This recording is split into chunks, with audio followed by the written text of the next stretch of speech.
नमस्कार, मी डॉक्टर शीतल सुरेश विस्पुते आपलं मनापासून स्वागत करते। दिनांक 30 जानेवारी हा अँटी लेप्रेसी डे म्हणजे कुष्ठरोग निवारण दिन म्हणून ओळखला जातो। कुष्ठरोग म्हटलं की आपल्या डोळ्यासमोर उभं राहतं एक भयावह चित्र। हातापायांनी व्यंग झालेली, जखमांनी देह व्यापलेली एक व्यक्ती जी व्याकुळ नजरेने आपल्याकडे बघत आहे, परंतु संसर्गाच्या भीतीने त्याच्याकडे कोणी कटाक्षही टाकत नाही। कुष्ठग्रस्त व्यक्तीला फक्त समाजच नाही तर त्याचे कुटुंबीय सुद्धा बहिष्कृत करतात। अशा वेळी सरकारने त्यांच्याकडे मदतीचा हात पुढे केला। त्यांना आपलंसं करून त्यांच्यावर उपचार तर केलेच, पण त्यांचं पुनर्वसनही करून दिलं। तसेच कुणालाही कुष्ठरोग होऊ नये, देश कुष्ठरोग मुक्त व्हावा याच्यासाठी काही योजनाही राबवल्या। कुष्ठरोग निवारण दिनानिमित्त कुष्ठरोग म्हणजे नेमकं काय, तो कसा पसरतो, तो त्वरित संसर्गजन्य आहे का, तसेच कुष्ठरोग निवारणासाठी काय काय योजना राबवल्या आहेत हे आज आपण जाणून घेणार आहोत। आपल्याला मार्गदर्शन करणार आहेत डॉक्टर संजीव कांबळे। नमस्कार डॉक्टर, कार्यक्रमामध्ये आपलं स्वागत आहे। डॉक्टर संजीव कांबळे यांनी MBBS तसेच MD in preventive and social medicine ही पदवी संपन्न केलेली आहे। महाराष्ट्र शासनाच्या आरोग्य सेवेत गेली 25 वर्षापासून ते कार्यरत आहेत। तसेच वर्ग 1 पदावर ते कार्यरत असून जिल्हा आरोग्य अधिकारी, जिल्हा क्षयरोग अधिकारी आणि जिल्हा कुष्ठरोग अधिकारी या विविध पदांवर त्यांनी कार्य केलेले आहे। तसेच ठाण्यामधील आरोग्य अधिकारी व उपसंचालक मुंबई मंडळ ठाणे या विविध पदांवर त्यांनी कार्य केलेले आहे। सध्या ते सहसंचालक कुष्ठरोग व क्षयरोग विभाग पुणे येथे कार्यरत आहेत।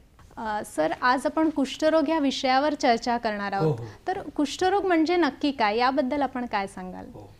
नाही, कुष्ठरोग हा मायकोबॅक्टेरियम लेप्री नावाच्या जीवाणूपासून होणारा एक सामान्य त्वचा रोग आहे। संस्कृतमध्ये या आजारास कुष्ठ असे म्हणतात। या रोगाचा जीवाणूचा शोध डॉक्टर हॅन्सन यांनी लावला, त्यामुळे या रोगाला हॅन्सन डिझीज असे सुद्धा म्हटलेले आहे। सर, या रोगाची सर्वसाधारण लक्षणे काय आहेत? या रोगाची सर्वसाधारण लक्षणे यामध्ये प्रामुख्याने जर आपण पाहिलं तर शरीरावरील फिक्कट किंवा लालसर रंगाचा न खाजवणारा न दुखणारा बधिरी चट्टा हा होय। मऊ चमकदार जाडसर त्वचा ही दुसरी लक्षणं आपण म्हणू शकतो। जाड मज्जातंतू जे आहेत याची लक्षणे असतात, किंवा दुखऱ्या मज्जातंतू जे आहेत ते याची लक्षणे आहेत, आणि हातापायांना मुंग्या येणे ही याची साधारणपणे सर्वसाधारण लक्षणे ही यामध्ये आहेत। बरोबर। सर, ही लक्षणे आपण सांगितली, त्याच्यात काही अशी निदानात्मक लक्षणे आहे का की निश्चितपणे त्या लक्षणांवरून आपण म्हणू शकतो की हा कुष्ठरोग आहे? तर अशी लक्षणे कोणती आहेत? यामध्ये मी मगाशी सांगितलं की शरीरावर फिक्कट किंवा लाल रंगाचा न खाजवणारा न दुखणारा बधिरी चट्टा जो आहे ही एक महत्त्वाची यामध्ये लक्षणं आपण यामध्ये पाहायला मिळते। जाड किंवा दुखऱ्या मज्जातंतू हे यामध्ये दुसरं महत्त्वाचं लक्षण यामध्ये आहे। आणि प्रामुख्याने जर आपल्याला खूपच कॉम्प्लिकेटेड केस असेल तर अशा वेळेस मग आपण सूक्ष्मदर्शना यंत्र जे आपले आहे या ठिकाणी आपण त्या यंत्राच्या खाली आपण द्वारे ऍसिड फास्ट बॅसिला जे असतात त्या आपण यामध्ये पाहू शकतात। पण अतिशय कॉम्प्लिकेटेड केसमध्ये किंवा ज्याचा आपल्याला अतिशय कॉम्प्लिकेशन आलं आणि आपल्याला त्याचं लक्षण कन्फर्म करायचंच आहे तर अशा वेळेस पाहतो।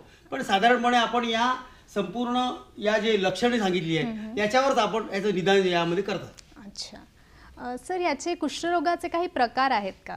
हो, याच्यामध्ये दोन प्रकार आहेत। यामध्ये असंसर्गिक आणि सांसर्गिक हे असे दोन प्रकार आहेत। असंसर्गिक कुष्ठरोग म्हणजे या रुग्णाच्या शरीरावर 5 किंवा 5 पेक्षा कमी असे बधिर चट्टे आहेत या, आणि याची एकच मज्जातंतू बाधित आहे, त्याला आपण असंसर्गिक म्हणतो। सांसर्गिक कुष्ठरोग म्हणजे ज्या रुग्णाला शरीरावर 5 पेक्षा जास्त चट्टे आहेत, बधिर चट्टे आहेत, आणि ज्याला 2 पेक्षा जास्त मज्जातंतू बाधित आहे असा रुग्ण त्याला आपण। बरोबर, म्हणजे हे दोन प्रकार याच्यात पडतात। प्रामुख्याने असंसर्गिक आणि सांसर्गिक असे प्रामुख्याने दोन प्रकार आहेत। सर, आपण सांसर्गिक प्रकार म्हणालात तर सध्या म्हणजे इतकी भीती निर्माण झाली की कुष्ठरोग व्यक्ती म्हणजे घरातला जरी एखाद्या व्यक्तीला कुष्ठरोग झाला आहे तर कुटुंबीय त्याच्यावर बहिष्कार घालतात, म्हणजे इतकी संसर्गाची भीती आहे। तर हा नक्की कुष्ठरोग कसा पसरतो? याच्यामध्ये कुष्ठरोग जो आहे साधारणपणे आपण पाहिलं तर औषधोपचार न घेतलेले सांस्कृतिक प्रकारचे जे रुग्ण आहेत, असे कुष्ठरुग्ण आहेत, यांच्या शिंकेद्वारे आणि हवेच्या माध्यमातून हा कुष्ठरोगाचा प्रसार यामध्ये होत असतो। प्रामुख्याने आपल्याला 99% लोकांना याची रोगप्रतिकार शक्ती यामध्ये असते। म्हणजे जर आपण सामान्यपणे पाहिलं 100 मधले 2 रुग्ण, 1 किंवा 2 रुग्णांना हा कुष्ठरोग यामध्ये होत असतो।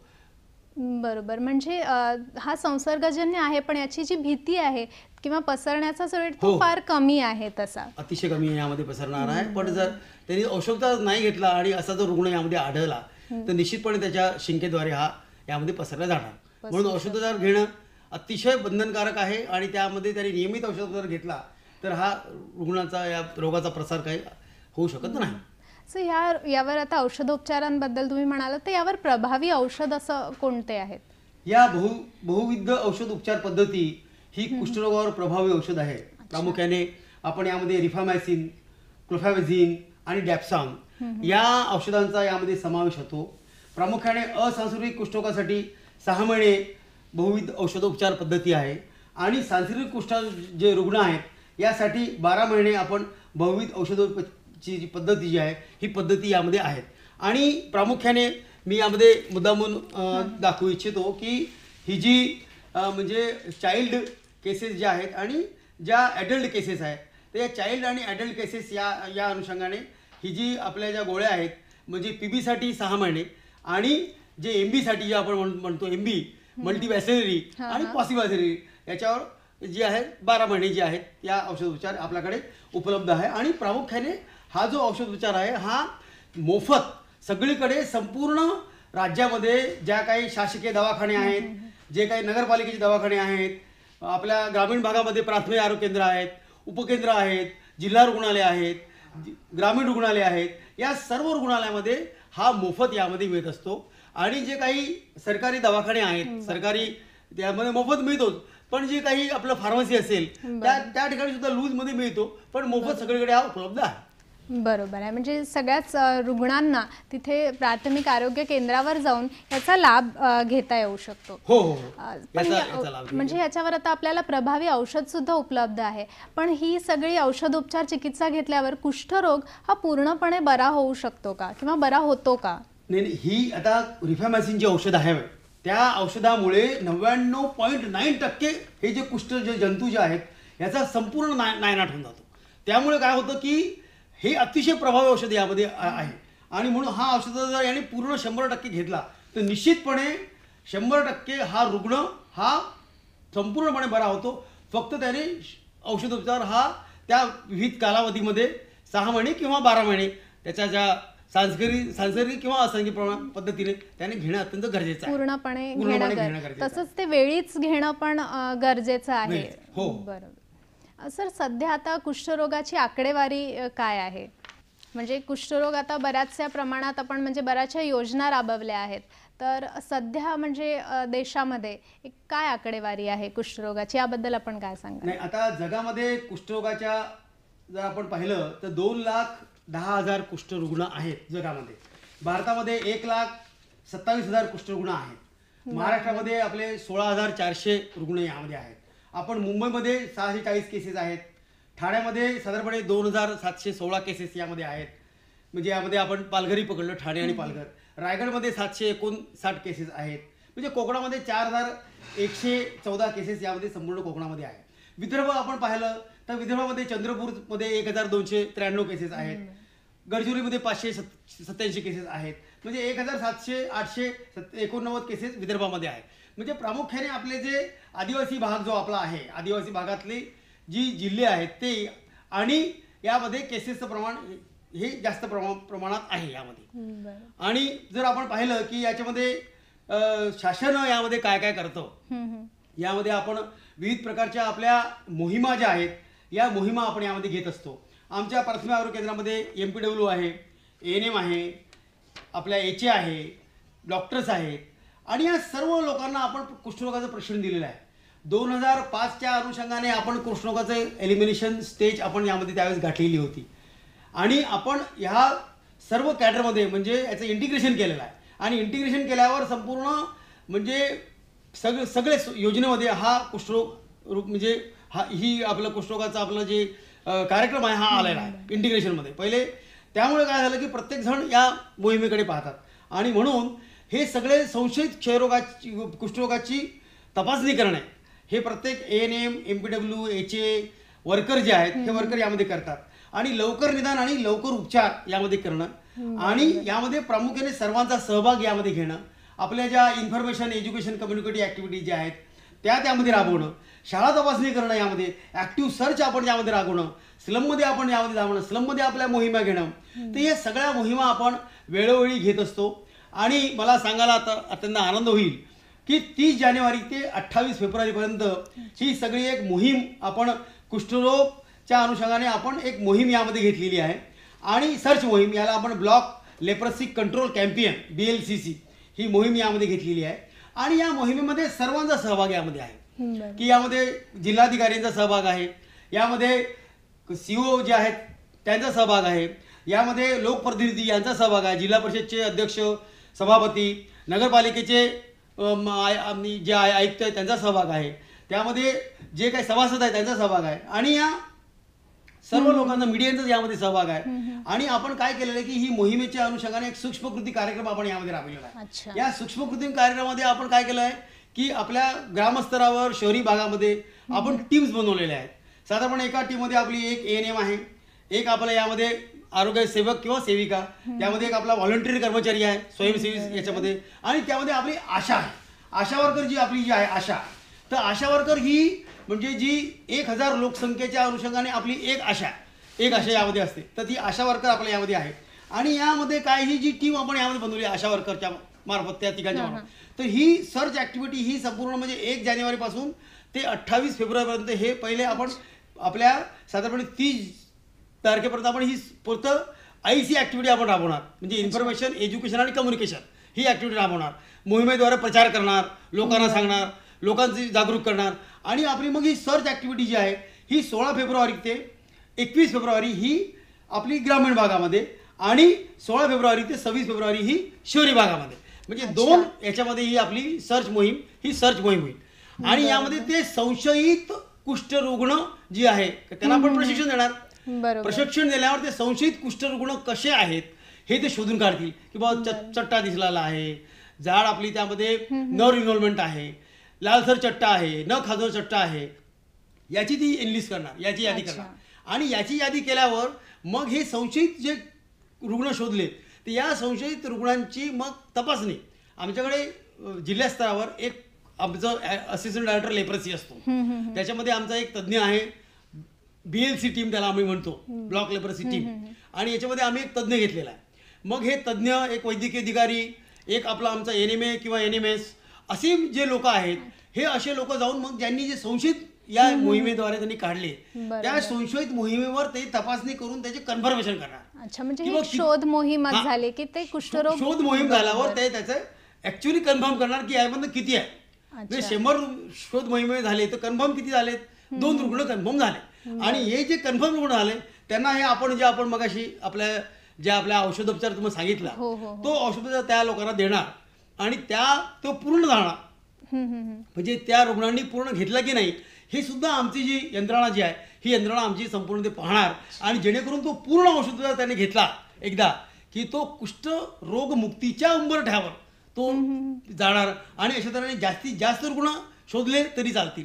पण ही शोध मोहीम झाली, रुग्ण शोध मोहीम केले सगळे की जास्तीत जास्त रुग्ण शोधले जातील आणि त्यांना उपचाराखाली आणणार आणि उपचार देऊन त्यांना कुष्ठरोग मुक्त करणार. ही जी राज्यामध्ये मोहीम राबवणार आहे तर राज्यामध्ये जे 33 जिल्हे आहेत त्याच्यामध्ये 15 जिल्हे आमच्याकडे म्हणजे जे प्रॉब्लेमॅटिक जिल्हे आहेत अतिशय, ज्यामध्ये आमचा PR जो आम्ही प्रिव्हॅलन्स रेट जो म्हणतो 1 पेक्षा जास्त आमचा आहे, दर 10,000 आमचा प्रिव्हॅलन्स रेट आहे. तर त्यामध्ये हे शोधून जास्त पूर्णपणे आपण जिल्हे घेतले आहेत. आणि ज्यामध्ये नॉन प्रॉब्लेमॅटिक आहे म्हणजे ज्याच्यामध्ये आमचा PR लो आहे, म्हणजे आपल्याला वाटेल कुष्ठरुग्ण नाहीत पण याच्यात सुद्धा आम्ही ही मोहीम घेतलेली आहे. म्हणजे प्रॉब्लेमॅटिक भागातले आमचे जिल्हे आणि नॉन प्रॉब्लेमॅटिक भागातले जिल्हे दोन्ही जिल्ह्यामध्ये आम्ही ही मोहीम जी आहे ही मोहीम पूर्णपणे कव्हर केलेली आहे. फार छानच माहिती दिली सर आपण ह्या मोहिमेबद्दल. कारण की रुग्ण म्हणजे नवीन रुग्ण शोधण्याची बद्दल आपण सांगितलं. कारण बऱ्याचदा असं होतं की लेप्रेसी असल्यामुळे रुग्ण ते समाजापुढे येण्यापुढे कारण बहिष्कार टाकला जातो त्यामुळे ते एक लपवतात आपली लक्षणं वगैरे. पण नक्कीच या शोध मोहिमेद्वारे आपल्याला जी रोगाची रुग्ण आहे ती आपल्याला मिळवण्यात म्हणजे नक्कीच फायदा होईल. सर आपण उपचाराबद्दल बोललो, कुष्ठरोगाच्या मोहिमेबद्दल बोललो, तर एकदा हा उपचार झाल्यानंतर म्हणजे म्हणजे कुष्ठरोग संपूर्ण बरा होतो असं पण आपण म्हणालात, पण कुष्ठरोग होऊन गेल्यानंतर म्हणजे त्याचं पुनर्वसन करतो असं आपण म्हणालात, तर पुनर्वसन म्हणजे नक्की आपण काय करतो याच्यामध्ये? नाही, अतिशय छान प्रश्न विचारला की आपल्याला सर्व लोकांना याचं पुनर्वसन करणं अत्यंत गरजेचं आहे. कुष्ठरोग जो आहे हा वाईट टाकलेला रोग आहे. यामध्ये लोकांना अजूनही लोकांच्या मनभावना झाल्या नाहीत की बा यांना आपल्या कुटुंबामध्ये घ्यावं. पहिले तर कुष्ठरोग झाला की त्याला जंगलामध्ये सोडून देत होते आणि मग हे रुग्ण तिथे म्हणजे मरणावस्थ स्थिती त्याची दिलेली होती. त्यामुळे पुनर्वसन करणं हे अत्यंत महत्त्वाचं आहे. पुनर्वसन म्हणजे करणं म्हणजे केवळ त्या रुग्णाची विकृती दुरुस्त करणे नाही, तर त्याला समाजामध्ये सर्वसामान्य नागरिकांकडे वागणूक मिळवून देणे, सन्मानाची वागणूक मिळवून दिले आणि त्याला योग्य ते प्रमाणे काम मिळवून देणे हे पुनर्वसन करणं अत्यंत महत्त्वाचं आहे. याच्यामध्ये जर आपण पाहिलं तर आपण 3 मार्गाने या कुष्ठरुग्णावर आघात होत असतो. एक त्याला शारीरिक आघात होतो, एक त्याला मानसिक आघात होतो, एक त्याला सामाजिक आघात होतो. म्हणजे शारीरिक आघात आपण म्हटलं तर स्नायू त्याचे कमकुवत झाले, हात मनगटपासून लुळा पडला, योग्य प्रकारे त्याला हालचाल हाताची करता येत नाही, त्याच्या तळपायाच्या जखमा होतात, त्याला प्रामुख्याने आपण स्किन डिजीज आहे, पाय लुळा पडलेला आहे, त्याला व्यक्तीला चालता येत नाही, त्याला डोळ्यामध्ये बाधा झाली यामध्ये, तर त्याला यामध्ये दृष्टी त्याची कमकुवत होते आणि शारीरिक व्याधी जी आहे गमावली तर माणसाची प्रतिष्ठा जी आहे ही प्रतिष्ठा तो त्यामध्ये गमावतो आणि त्याला व्यंग निर्माण होते आणि त्याला लाज वाटते, त्याला प्रामुख्याने तो लोकांमध्ये मिसळत नाही. आणि म्हणून त्या अनुषंगाने त्याला शासनाने अनेक योजना ज्या आहेत या योजना शासनाने केलेल्या आहेत. आपण त्याला प्रामुख्याने आपण शारीरिक पुनर्वसन जे आहे सगळ्यात पहिले ते करणं, शरीराचं पुनर्वसन करणं हे महत्त्वाचं आहे पहिलं. शरीराचं पुनर्वसन यामध्ये आपण आमच्या RCH कॅम्प आपण त्याला म्हणजे पुनर्रचनात्मक शस्त्रक्रिया ज्या म्हणतो त्या आम्ही शस्त्रक्रिया यामध्ये करतो, RCH कॅम्प याला करतो आणि त्या कॅम्पसाठी शासन त्याला पैसे देत असते. म्हणजे प्रामुख्याने त्या कॉलेजला 5,000 रुपये शासन देते ते कॅम्प्स करायला, RCH कॅम्प करायला शासन त्याला पैसे देते. 8,000 रुपये त्या व्यक्तीला शासन त्याला देते. म्हणजे 5,000 पहिल्यांदा देते, नंतर त्याला 1,500 दुसरा हप्ता, परत 1,500 तिसरा हप्ता, म्हणजे हे शासन त्याला देते. म्हणजे RCH कॅम्प आपल्याला करावं लागतील. त्याला गॉगल्स त्याला देत असतात, गॉगल्स त्याला त्या अनुषंगाने लॅब ऑप्थॉम म्हणजे इथलं जर यामध्ये लॅब ऑप्थॉम त्याला झालं त्याला गॉगल्स मिळतात कुष्ठरोगांना. स्प्लिंट जे आहेत हातापायची बोटं वाकडी झालीत यामध्ये प्रामुख्याने स्प्लिंट जे आहेत आणि फिजिओथेरपी म्हणजे समजा आता थंब वाकडा झालेला आहे तर हे सगळे याच्यामध्ये जे मी दाखवू इच्छितो, हे जी बोटं वाकडी झाली तर हे स्प्लिंट त्याला दिलेले आहेत. त्याला जर पायासाठी आपली ही चप्पल जी आहे ही चप्पल MCR चप्पल जी आहे ही MCR चप्पल दिली आहे. पायासाठी त्याला ही जी आहे ही MCR चप्पल आहे, म्हणजे ही जेणेकरून तो घालून ही शासनामार्फत मोफत मिळतात. स्प्लिंट हे शासनामार्फत मोफत मिळतात. या गोष्टी शासनामार्फत मोफत मिळतात. त्याला ह्या ज्या गोष्टी आहेत या सगळ्या ज्या आपल्या कुष्ठरोग वसाहती आहेत 32 कुष्ठरोग वसाहती आपल्या आहेत तर त्यामध्ये सगळे गव्हर्नमेंट मार्फत जे आहेत हे गव्हर्नमेंट त्याला फिजिओथेरपी देऊन त्यामध्ये हे मोफत मिळतं. वैयक्तिक पातळीवर सुद्धा आपण त्यामध्ये त्याला पुनर्वसन करतो, कौटुंबिक पातळीवर त्याला पुनर्वसन करतो, मित्र स्नेही याच्या स्तरावर पुनर्वसन करतो, सामाजिक पातळीवर त्याला पुनर्वसन आपण यामध्ये करत होतो. आणि कुष्ठरोग याच्यामध्ये वसाहती ज्या आहेत 32 वसाहती, तर याचा नक्कीच मी आमच्या माननीय मंत्री महोदय आणि मंत्रिमंडळाला हे धन्यवाद देईल की याच्या योजनेमध्ये म्हणजे जे तिथले जे कुष्ठरोगामधनं असलेले जे हे होते फार्मसी तज्ज्ञ होतो यामध्ये जो होता तिथल्याच माणसाला पकडून त्यांनी मलमपट्टी जी आहे त्याचे जे वेतन जे आहे हे वेतन सुद्धा 2,000 ते 5,000 म्हणजे जखमा ज्यांच्या असतात म्हणजे 2,000, 4,000, 5,000 म्हणजे हे वेतन सुद्धा त्यामध्ये वसाहतीमधले जे लोकांचे ड्रेसिंग करतात त्यांची वेतन सुद्धा या मागच्या हिवाळी अधिवेशनामध्ये वाढवण्यात आलं. तो शासनाने GR सुद्धा काढला. शासनाची अनेक योजना विविध योजना जर आपण म्हटलं तर मी फक्त एंडलेस करेन की कुष्ठरोगांसाठी अनेक योजना आहे. या योजनांची माहिती कुष्ठरुग्णांना होणं अत्यंत गरजेचं आहे. महाराष्ट्र राज्य अपंग वित्त आर्थिक विकास महामंडळ ही कुष्ठरोगांना आपल्याला कर्ज जे आहे आर्थिक कर्ज देत असते. बँक लोन त्यांना आपण यामध्ये देत असतो. 2,500 पासून तर 5,000 पर्यंत बँक लोन मिळतं त्यांना. त्यानंतर अपंग व्यक्तीसाठी बीज भांडवल जे आहे ही एक प्रामुख्याने योजना म्हणजे शेती उद्योग जो आहे बीजामुळे शेती उद्योग यामध्ये करू शकतो. आर्थिक सहाय्य व स्वयंरोजगार जे आहे त्यामध्ये त्यांना खडू करणे, उदबत्त्या करणे किंवा आपलं वायरिंग करणे किंवा घड्याळ दुरुस्त करणे असे 500 ते 1,000 रुपये ते मध्ये यामध्ये मिळत असतात. इतर विभागाची मदत त्यांना मिळते, प्रामुख्याने एसटी आणि रेल्वे कन्सेशन जे आहे ते त्यांना मिळत असतं. व्यावसायिक प्रशिक्षण आपण त्यांना देतो, म्हणजे सलून झालं, कटिंग झालं, प्रिंटिंग झालं, शिवणकाम झालं, सूत्रकाम झालं. म्हणजे याच्या ज्या योजना आहेत, अंध व अपंग आणि निवासी ज्याला कुष्ठरोग झाला त्याला टेलिफोन बूथ आपण दिलेला आहे. म्हणजे जमिनीचे वितरण 1971च्या कलमाद्वारे 31 नुसार ते करण्यात आले. म्हणजे अनेक योजना, शिधाचे जे दुकानं आहेत आपले ते सुद्धा आपण यामध्ये देत असतो.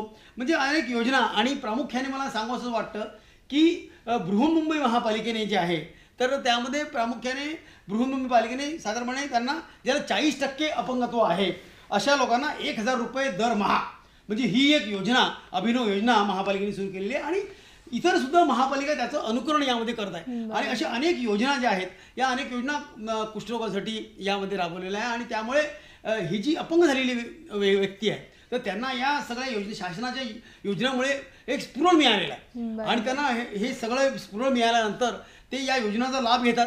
फक्त या योजना त्यांच्यापर्यंत आपण पोहोचवण्याचं काम जे कर्मचारी असतात किंवा काही स्वयंसेवी संस्था असतात.